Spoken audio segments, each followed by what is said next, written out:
માવઠાએ ખેડૂતોના પાકનો સોત બોલાવી દીધો છે. કંઈક એવી જ રીતે જૂનાગઢના ગિરનારની લીલી પરિક્રમાના રૂટમાં પણ બધું ખેદાન મેદાન કરી નાખ્યું છે. વરસાદના કારણે પરિક્રમા માર્ગ પર કાદવ કીચડ થઈ ગયું છે. તંત્ર દ્વારા પરિક્રમા માટે રસ્તાનું સમારકામ કરી દેવાયું હતું, પરંતુ અચાનક આવેલા માવઠાના કારણે ફરી રસ્તા ખરાબ થઈ ગયા છે. 2 નવેમ્બરથી ગિરનાર જંગલમાં લીલી પરિક્રમા શરૂ થવાની છે. જોકે તંત્ર દ્વારા જણાવાયું છે કે જ્યાં સુધી સૂચના ન આપવામાં આવે ત્યાં સુધી કોઈએ પરિક્રમા રૂટ પર આવવું નહીં. गिरनार की लिली परिक्रमा इस वर्ष 2 नवंबर से 5 नवंबर तक होगी। इसमें जो परिक्रमा रूट है 36 किलोमीटर का, उसको पूर्णतः रिपेयर कर लिया था तथा जो प्रशासन के अधिकारी हैं उनके द्वारा उसका निरीक्षण भी करने में आया था। मगर जैसा कि आप जानते हैं कि तूफान तथा बिन मौसम बरसात के कारण ये जो परिक्रमा रूट है ये थोड़ा डैमेज हो गया है।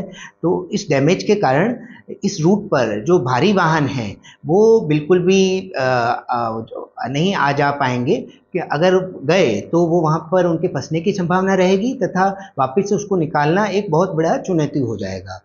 इसके लिए मैं सभी जो श्रद्धालु परिक्रमार्थी हैं उनसे अपील करूँगा कि एक बार के लिए वो जब तक प्रशासन की तरफ से उनको मैसेज ना मिले तब तक के लिए वो परिक्रमा के लिए प्रस्थान ना करें, तथा खास करके जो बुजुर्ग तथा बच्चे अथवा कोई बीमार ऐसे परिक्रमार्थी हो वो इस परिक्रमा में आना टालें, ताकि उनको किसी भी प्रकार की असुविधा का सामना न करना। वही मैं आपको बता रहा हूँ कि परिक्रमा शुरू होने से पहले ही जो बरसात आ गई है, इसके कारण जो हमारे रास्ते हैं, जो इस पूरे परिक्रमा रूट में 3 ऐसी घोड़ियाँ आती है, एक सरकड़िया घोड़ी, एक मालवेला घोड़ी और एक नलपानी घोड़ी, जो कि बहुत ही दुर्गम है।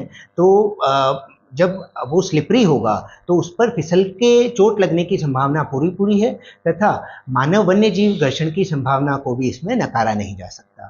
હાલ પરિક્રમા રૂટ પર ઉતારા અને અન્ય ક્ષેત્રના વાહનો પણ જઈ શકે એવી સ્થિતિ નથી, કારણ કે ભારે વાહનો ફસાઈ જવાની સંભાવના છે. તંત્ર દ્વારા વૃદ્ધ અને બાળકોએ આ પરિક્રમા કરવાનું ટાળવા અપીલ કરી છે.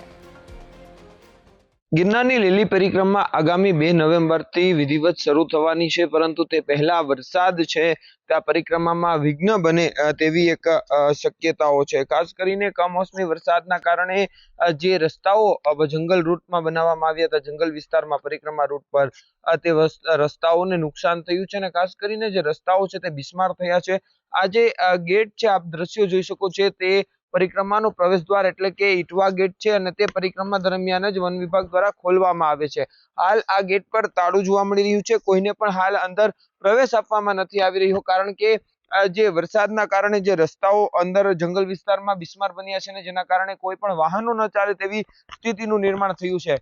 એટલે વન વિભાગ અને તંત્ર દ્વારા જે ઉતારા અને અનક્ષેત્ર વાળા જે વહેલા આવતા હોય છે તેને પણ અપીલ કરવામાં આવી છે કે જ્યાં સુધી તંત્ર કોઈ સૂચન ન કરે ત્યાં સુધી પોતાનું માલ સામાન લઈને ન આવવું. અને પરિક્રમાર્થીઓને પણ સલાહ આપવામાં આવી છે કે 2 નવેમ્બરથી વિધિવત પરિક્રમા શરૂ થવાની છે, એટલે તંત્ર દ્વારા જ્યારે સૂચન કરે ત્યારબાદ જ પરિક્રમા કરવા આવવા માટેની અપીલ તંત્ર દ્વારા કરવામાં આવી છે.